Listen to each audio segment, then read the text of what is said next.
Hello बच्चों, पिछली कक्षा में हमने पाठ 3 समाप्त किया था। तो बच्चों आज है हमारा पाठ 4, छोटी की मात्रा और बड़ी की मात्रा। आइए इसको ध्यान से पढ़ते और समझते हैं। पाठ 4, छोटी की मात्रा और बड़ी की मात्रा। आइए बच्चों इनको ध्यान से पढ़ते और समझते हैं। सबसे पहला आता है हमारा छोटी ई की मात्रा। तो बच्चों देखिए, समझिए और पढ़िए। अब क्या है, यहाँ पे हमें कुछ चित्र दिए हैं। जैसे कि पहला चित्र है पहिए का। अब पहिए में है पे छोटी की मात्रा चढ़ाई गई है। तो छोटी की मात्रा कैसे बनी? है जमा छोटी की मात्रा बराबर ही, मतलब छोटी ही।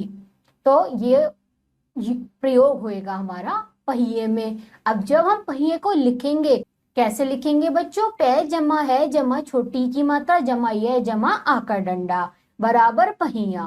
अब यहाँ बच्चों हमें आगे चित्र दिया है किसका? तकिए का।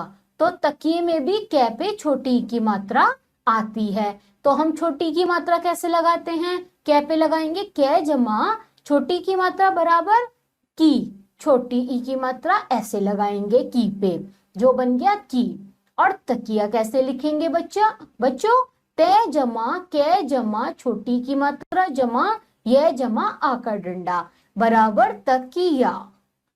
अब हम देख रहे हैं बच्चों, आगे हमें चित्र दिया है रवि का। रवि में वह पे छोटी की मात्रा लगानी है जो रवि बनाएगी। तो वह पे हमने क्या किया? छोटी की मात्रा लगा के पहले आपको दिखाई। वह जमा छोटी की मात्रा बराबर बना वी। तो हमें लिखना है रवि। अब कैसे लिखेंगे बच्चों? रे जमा वे जमा छोटी की मात्रा बराबर रवि। तो हमने बच्चों यहाँ पे क्या प्रयोग किया? छोटी ई की मात्रा का हमने प्रयोग किया। आइए बच्चों इसके आधार पर अब हम कुछ शब्द पढ़ते हैं। शब्दों का उच्चारण कीजिए। रवि दिन रविवार तकिया हिरन कवि गिन सितार डलिया सितार कवि बिन गिटार चिड़िया सितारा। तो बच्चों ये सब क्या है? ये सब हैं छोटी की मात्रा के शब्द। आपको बच्चों इन शब्दों को अच्छे से याद करना है। अब बच्चों आगे देखते हैं। आगे आता है पढ़िए। दिन निकल आया किरण उठ गिटार बजा सितार उधर रख चिड़िया आई तिनका लाई अनिल सितार मत बजा किशमिश खा बगिया तक चल डलिया इधर रख। अब हमें क्या करना है कि जो छोटी की मात्रा है वो तो आपको पता है, हमने लगा के दिखाई। और बड़ी की मात्रा लगाती है हमारे सीधे हाथ की तरफ, वो होती है बड़ी की मात्रा। जब हम आपको इसके शब्द बताएंगे, आपको इसके बारे में बताएंगे, तो आपको इन दोनों का अंतर अच्छे से समझ में आएगा। आइए बच्चों आगे पढ़ते हैं। बड़ी ई की मात्रा। बड़ी की मात्रा में देखिए बच्चों, देखिए समझिए और पढ़िए। अब बच्चों क्या है, यहाँ पे भी हमें कुछ चित्र दिए हैं। जैसे पहला चित्र है कील का।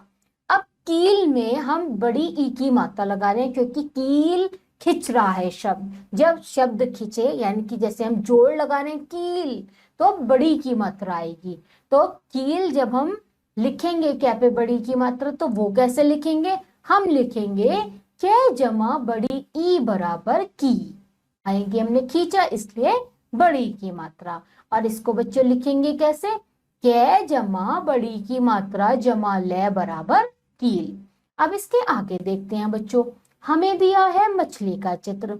अब हमें जब हम बोल रहे हैं मछली, तो ली पे हमें बड़ी की मात्रा की आवाज आ रही है, यानी कि हमें ले पे लगानी है बड़ी की मात्रा। तो हम ले पे बड़ी की मात्रा कैसे लगाएंगे? ले जमा बड़ी की मात्रा बराबर ली। और अब हम मछली कैसे लिखेंगे? मैं जमा छह जमा ले जमा बड़ी की मात्रा बराबर मछली। अब बच्चों क्या है, हम इसके आगे देखते हैं। हमें चित्र दिया है तीर का। हमें शब्द के उच्चारण से समझ में आ रहा है कि तीर तै पे बड़ी की मात्रा की आवाज आ रही है। तो हम तै पे बड़ी की मात्रा कैसे लगाएंगे बच्चों? तै जमा बड़ी की मात्रा बराबर तीर। और तीर कैसे लिखेंगे हम बच्चों? तै जमा बड़ी की मात्रा जमा रे बराबर तीर। आइए बच्चों, अब हम बड़ी की मात्रा के कुछ शब्दों का उच्चारण करते हैं। शब्दों का उच्चारण कीजिए। जैसे नीली, चील, सही, शरीर, गरीब, पीली, खीर, रही, वजीर, अमीर, कील, नीर, दही, फकीर, शीतल। तो ये सब क्या है बच्चों? बड़ी ई की मात्रा के शब्द। आपको छोटी की मात्रा के शब्द बताए, अब बड़ी की मात्रा के शब्द बताए। आपको पता लगा कि जब हम थोड़ा जोर लगाएं, थोड़ा ऐसे करें, चील, शीर, ऐसे करके, तो क्या है वहां पे बड़ी की मात्रा लगाते हैं। और हम जब खाली बोल दें किल, नील, छिल, ऐसे करके थोड़ा आराम से, थोड़ा रुक के, तो वो होते हैं बच्चों छोटी की मात्रा। मुझे लगता है आप सभी बच्चों को छोटी की मात्रा और बड़ी की मात्रा बहुत ही अच्छे से समझ में आई होगी। इसके आगे चलते हैं बच्चों। अब हम पढ़ते हैं। पढ़िए। गीता दीदी आई, नीली पीली कमीज लाई, मीठी खीर बनाई, रमन मीठी खीर खा, कमीज पहन, दीवार पर कील लगा, उस पर अपनी कमीज लटका। तो बच्चों ये सब क्या है? ये यहाँ पे जो शब्द प्रयोग किए गए हैं वो बड़ी ई की मात्रा के शब्द हैं। इसी के आधार पर बच्चों आता है हमारा अभ्यास कार्य। तो अभ्यास कार्य में पहला क्या है बच्चों? मौखिक अभिव्यक्ति। यहाँ पे कोई शब्द दिए गए हैं जो कि छोटी की मात्रा के भी हैं और बड़ी की मात्रा के भी हैं। जैसे रवि, छोटी की मात्रा का, दिन, छोटी की मात्रा का, पानी, बड़ी की मात्रा का, नानी, बड़ी की मात्रा का। ये शब्द छोटी और बड़ी की मात्राओं के हैं। अब इससे आगे देखते हैं बच्चों। आगे आता है बहुविकल्पीय प्रश्न। तो बहुविकल्पीय प्रश्न देखते हैं। बच्चों आप सब जानते हैं कि इसमें हमें एक प्रश्न दिया होता है, उसके 4 उत्तर होते हैं, या जो 4 उत्तर होंगे उसमें से एक हमें सही बताना होगा। आइए देखते हैं। पहला हमें दिया है प्रश्न, उसमें हमें क्या क्या लिखा है? हिरन, हिरन, हीरक और हिरिन। तो आपको सही शब्द पे गोला बनाना है। तो सही उत्तर क्या है बच्चों हमारा? हिरन। तो इसका उत्तर क्या हुआ? हिरन। अब बच्चों हम दूसरा देखते हैं। दूसरा क्या है हमारा? भिल, भील, बहिल और भेल। तो बच्चों इसका उत्तर क्या हुआ? भील। तीसरा प्रश्न देखते हैं बच्चों।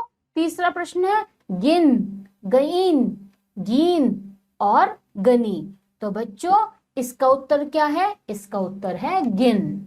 अब बच्चों आगे देखते हैं। चौथा प्रश्न है हमारा घड़ी, घटी, घिड़ी या घिड़ी। तो इसका उत्तर क्या हुआ बच्चों हमारा? घड़ी। मुझे लगता है आप सभी बच्चों को ये शब्द यानी कि छोटी की मात्रा और बड़ी की मात्रा बहुत ही अच्छे से समझ में आ गई होगी। अब बच्चों इसके आगे का प्रश्न देखते हैं। आगे का प्रश्न है बच्चों लिखित प्रश्न। लिखित प्रश्न में क्या है बच्चों हमारा प्रश्न? निम्नलिखित वाक्यों में चित्र का नाम लिखकर वाक्य को पूरा कीजिए। अब यहाँ पे हमें चित्र दिया है पहले प्रश्न में किताब का, तो हम क्या लिखेंगे यहाँ पे? किताब। तो ये क्या बना वाक्य? अमन किताब पढ़। अब बच्चों आगे देखते हैं। आगे दिया है हमें तीर का, तो इससे हमें क्या भरना है? यहाँ पे खाली जगह, यानी कि तीर यहाँ पे हम लिख के उत्तर अपना वाक्य पूरा करेंगे। रमा तीर चला। अब बच्चों इसके आगे देखते हैं। तीसरा प्रश्न क्या है हमारा? हमें इस चित्र में क्या दिखाया है? मछली। तो यहाँ पे हम क्या भरेंगे? क्योंकि हमें चित्र देखकर भरना है उसका नाम, तो इस चित्र का नाम क्या है? मछली। तो अनस मछली मत पकड़। तो इसी के साथ बच्चों आपका यहाँ पे पाठ समाप्त होता है। बच्चों आज हमने पाठ 4 पढ़ा, छोटी की मात्रा और बड़ी की मात्रा। मुझे लगता है आप सभी बच्चों को ये पाठ बहुत ही अच्छे से समझ में आया होगा। अब आप सब क्या करेंगे? आप सब बच्चे इस पाठ का अच्छे से अभ्यास करेंगे और अपने पाठ को मजबूत बनाएंगे। और बच्चों हम आपको मिलेंगे अगली कक्षा में। तब तक के लिए आप सभी बच्चे अपना ध्यान रखिए।